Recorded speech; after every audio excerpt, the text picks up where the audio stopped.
Everyone, welcome और welcome back. I hope आप सब बहुत अच्छे होंगे। आज मैं फिर से लेकर के आई हूँ आप सबके लिए ज़ीरो कॉस्ट ऑर्गेनाइजेशन के ideas and reuse waste ideas, जो कि रेंटल फ्रेंडली भी हैं और बहुत सारे स्पेस एंड मनी भी सेव करने वाले हैं। सो वीडियो के एंड तक ज़रूर से देखिएगा। सो चलिए स्टार्ट करते हैं आज के इस इंटरेस्टिंग से वीडियो को।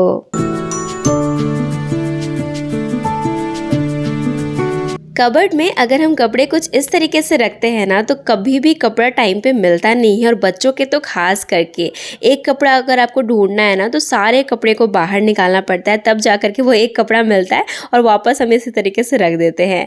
मैंने अपने बेटे के कबर्ड को बिल्कुल ज़ीरो ऑफ कॉस्ट ऑर्गेनाइज़र के साथ ऑर्गेनाइज़ किया है, जो मुझे काफ़ी हेल्प करती है चीज़ों को टाइम पे ढूंढने में। एक ऑर्गेनाइज़र जो मैंने पेपर बैग से बनाया था वो ख़राब हो गया था, तो आज मुझे फिर से एक ऑर्गेनाइज़र बनाना था, तो सोचा आप सबके साथ शेयर करूं। ये मेरा फेवरेट क्लोजेट ऑर्गेनाइज़र है, बिल्कुल ज़ीरो कॉस्ट में, क्योंकि इसको बनाने में बस 5 मिनट लगते हैं।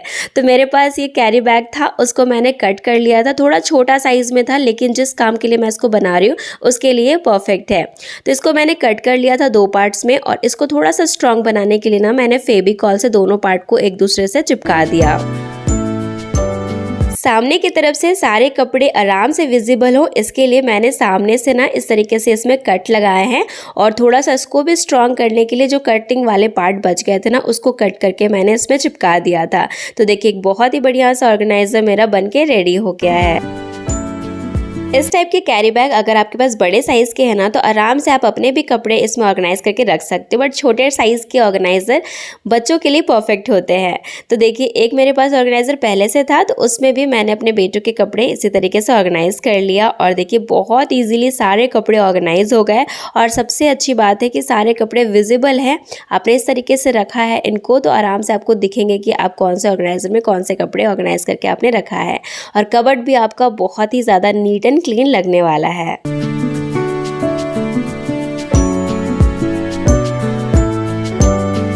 ये मेरे पास एक बॉक्स है जिसमें मैं अपने सारे वेलवेट वाले बैंगल्स को रखती हूँ, और जितने बार भी रखती हूँ ना, निकालती हूँ, बिल्कुल सारी बैंगल्स मिक्स हो जाती है आपस में और कुछ ऐसा लगता है दिखने में। तो आज इसका मैंने परमानेंट सॉल्यूशन निकाल लिया है। ये मेरे पास ये प्लास्टिक का रॉड था, जो कि ना एक रैक का पार्ट टूट गया था, तो उसमें से मैंने लिया है। और इसको मैं इस तरीके से नाप रही हूँ इस बॉक्स के साइज़ का, और इसको ना मैंने बहुत ईजिली नाइफ से काट लिया था। प्लास्टिक की है तो बहुत ईजिली ये कट गए, और ये 2 मैंने इस तरीके से काट लिए हैं। तो इसको मैं यहाँ पे इस बॉक्स में फिक्स करूँगी कुछ इस तरीके से, और इसमें सारे अपने बैंगल्स ना ऑर्गेनाइज हो जाएंगे काफ़ी ईजिली। तो सबसे पहले मैंने अपने सारे बैंगल को सेट वाइज रख लिया है, ताकि जब भी मुझे पहनना हो तो काफ़ी इजी हो उनको निकालने में, और फिर पहनने में फिर से मुझे ज़्यादा टाइम ना लगाना पड़े उनको सेट करने में। इस तरीके का कोई भी पाइप या फिर रॉड आपके पास नहीं है, तो आप कोई भी कार्डबोर्ड रोल के साथ आया हुआ पाइप, इस तरीके का जो होता है कार्डबोर्ड का, वो भी काफ़ी स्ट्रॉन्ग होते हैं, उनका बहुत इजीली यूज़ कर सकते हो। तो 2 मैंने पाइप यहाँ पे यूज़ कर रहे हैं, और एक मैंने कार्डबोर्ड रोल वाला पाइप यहाँ पे कार्डबोर्ड वाला यूज़ किया है। और काफ़ी अच्छे से मेरे सारे बैंगल्स इसमें ऑर्गेनाइज हो गए हैं।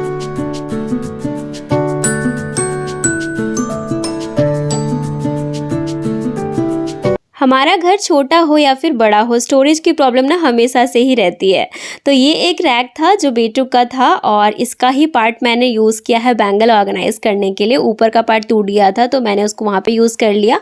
और बाकी इस तरीके का ये नीचे एक रैक बच गया है, जिसको मैं ना ऑर्गेनाइजिंग रैक के जैसे यूज़ करने वाली हूँ। क्योंकि ये पूरा रैक जो है ना वो ओपन है, तो मुझे उसमें चीज़ें ऑर्गेनाइज करने के लिए कुछ बास्केट्स की ज़रूरत थी, जो कि मेरे पास अभी अवेलेबल नहीं थी घर पे। और अगर मैं उन्हें परचेस करने के लिए जाती तो मुझे अराउंड 1500 तो खर्च करने ही पड़ते। तो मैंने सोचा कि क्यों ना, मेरे पास बहुत सारे कार्डबोर्ड यहाँ पे पड़े हुए हैं, और मुझे ना बड़े साइज़ के ही यहाँ पे बास्केट्स की ज़रूरत थी। तो मेरे पास बड़े साइज़ के कार्डबोर्ड भी अवेलेबल थे घर पे, ये वाला शू बॉक्स भी था। तो मैंने सोचा कि क्यों ना घर पर ही कुछ ऑर्गेनाइजर्स बनाए जाए। तो यहाँ पर मेरा बस खर्च पड़ा 150 रुपीज़ इस वॉलपेपर को परचेस करने में। इस वॉलपेपर का प्रिंट मुझे काफ़ी अच्छा लगता है। ये मैंने पहले भी परचेस किया है एंड आप सबके साथ शेयर भी किया है। ये मैंने दोबारा परचेस किया, और ये काफ़ी इजीली स्टिक भी हो जाता है। तो वॉलपेपर मुझे इसलिए भी अच्छा लगता है ना, कि इसको चिपकाने में बहुत ज़्यादा परेशानी नहीं होती है, बहुत ईजिली ये स्टिक हो जाते हैं। तो देखिए, इस शू बॉक्स को ना मैंने किसी भी तरीके से कट नहीं किया है, क्योंकि ये एक अच्छा ऑर्गेनाइज़र मेरा बन जाएगा, क्योंकि ये चीज़ें डस्ट फ्री रहेंगी इसमें अगर मैं रखती हूँ तो इसीलिए मैंने इसमें कोई भी इसका जो पार्ट है ना मैंने कट नहीं किया, इसको एज इट इज़ रखा है, और बस इसको मैंने वॉलपेपर से कवर कर दिया। और इसी तरीके से मैंने बाकी के भी बॉक्सेस को कवर कर लिया है इस वॉलपेपर से। और देखिए कितने सारे बास्केट मेरे घर पे ही बन के रेडी हो गए हैं। एक और मेरे पास ये वॉलपेपर था घर पे ही पहले से ही रखा हुआ, तो ये छोटा सा एक और बॉक्स था मेरे पास, तो उसको भी मैंने इस वॉलपेपर से कवर कर दिया। घर पे हमारे पास इतनी सारी चीज़ें होती है रखने के लिए, जैसे बड़े साइज़ के कैरी बैग्स होते हैं, छोटे साइज़ के कैरी बैग्स होते हैं, सोप्स होते हैं, डिश वॉशिंग की कुछ चीज़ें होती है, क्लीनिंग की कुछ चीज़ें होती है। तो इन्हीं सारी चीज़ों को मुझे ऑर्गेनाइज़ करना था इस रेक में। तो देखिए कितने अच्छे से मैंने सारी चीज़ों को ना अलग अलग करके इस तरीके से ऑर्गेनाइज़ कर लिया है। और जो भी कैरी बैग्स थे ना बड़े साइज़ के, उनको मैंने अलग इस वाले बॉक्स में रखा है, और छोटे साइज़ के जो भी कैरी बैग्स थे उनको मैंने इस तरीके से रखा है। तो इनको निकालने में भी और रखने में भी मुझे काफ़ी आसानी हो जाएगी। इस शू बॉक्स में, जो कि बिल्कुल भी देखने से नहीं लगेगा अब कि ये शू बॉक्स था जिसको मैंने कवर कर लिया है, तो इसमें मैंने अपने दिवाली के कुछ डेकोरेशन की चीज़ें बची हुई थी उनको रख लिया है। और ये छोटे वाले बॉक्स में मैंने अपनी कुछ क्लीनिंग की चीज़ें, कुछ स्क्रब वगैरह अलग करके रख लिया है। मेरे ख्याल से एक ऑर्गेनाइज्ड होम वही होता है जहाँ पे आप कुछ भी चीज़ें रखते हो ना, तो उसे ढूंढने में आपको बिल्कुल परेशानी नहीं हो, वो तुरंत से मिल जाए। तो इस तरीके से ये रेक मेरे पास पड़ा हुआ था, तो इसको मैंने आज इस तरीके से यूज़ किया है और घर के कुछ ज़रूरत वाले चीज़ों को ऑर्गेनाइज़ किया है। और एक ऑर्गेनाइज्ड वे में अगर हम चीज़ों को रखते हैं ना, भले ही वो हमने DIY करे हैं, लेकिन वो तरीके से अगर रखे हुए हों, तो वो ओपन भी रखे हुए हों, तो बिल्कुल भी वो देखने में ख़राब नहीं लगते हैं। एक और परेशानी होती है जो हम होममेकर फेस करते हैं, और वो होता है इन वायर को ऑर्गेनाइज़ करने की। तो किसी ड्रॉअर में अगर हमने इनको रख दिया है कुछ इस तरीके से, तो वो इतने ज़्यादा उलझ जाते हैं ना कि उनको फिर निकालना, फिर रखना बहुत ज़्यादा परेशानी हो जाती है। तो आज मैंने सोचा कि इसका एक सॉल्यूशन निकाल ही लेते हैं। तो मैंने सबसे पहले इस ड्रॉअर को बाहर ही निकाल लिया है, और ये छोटा सा मेरा बेड साइड टेबल का एक ड्रॉअर है जहाँ मैं अपने चार्जर्स वगैरह को रखती हूँ। ड्रॉअर को अच्छे से क्लीन करने के बाद यहाँ पे मैंने एक लाइनर लगा दिया है इस बबल रैप का, बहुत ही अच्छे साइज़ में था। तो यहाँ पे चीज़ों को ऑर्गेनाइज़ करने के लिए मैंने ये वाला एक ऑर्गेनाइज़र लिया है। और ये क्या है आपको पता है, जो मेरे वेजिटेबल ऑर्गेनाइज़र था ना, उसका अंदर का ये पार्ट था, उसको मैंने बैंगल्स ऑर्गेनाइज़ करने के लिए लास्ट वीडियो में यूज़ किया था। तो इसके जो पार्ट्स बच गए थे उनको मैं यहाँ पर यूज़ करने वाली हूँ।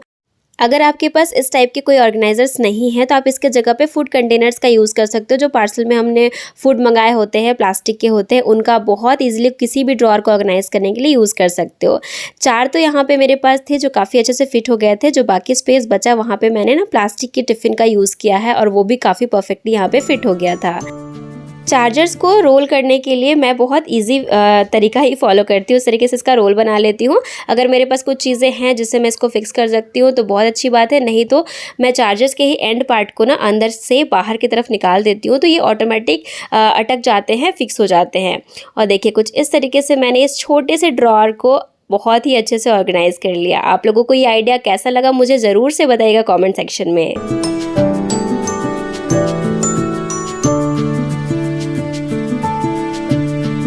वॉच को रखने के लिए हमेशा हम इस तरीके के जो भी उसके साथ जो बॉक्सेस मिलते हैं ना, हम उसी में रखते हैं। बट एक टाइम पे हमारे पास इतने सारे कलेक्शंस भी हो जाते हैं, उसके साथ इतने सारे बॉक्सेस भी हो जाते हैं, रखना काफ़ी मुश्किल हो जाता है। तो ये एक बॉक्स मैंने बनाया था, ये सेटअप बॉक्स का एक बॉक्स था जिसको मैंने एज इट इज़ बस रखा था और वॉलपेपर से ही कवर कर दिया था। और इसके अंदर भी मैंने इस तरीके से बबल रैप डाल दिया है और सारे वॉच को ना इस तरीके से इसमें ऑर्गेनाइज कर लिया है। सो इस तरीके से आप यहाँ पे बहुत सारा स्पेस सेव करने वाले हैं। So friends, that's all for today. आज की वीडियो आप लोगों को कैसी लगी ज़रूर से बताइएगा मुझे कमेंट सेक्शन में, और कौन सा वाला आइडिया आप लोगों को सबसे अच्छा लगा वो भी ज़रूर से बताइएगा। जल्द मिलती हूँ एक और इंटरेस्टिंग वीडियो के साथ, तब तक के लिए bye bye, take care and thank for watching. और हाँ, सब्सक्राइब करना मत भूलिएगा, एक लाइक करके थोड़ा सा मुझे मोटिवेट ज़रूर कीजिएगा। Bye bye.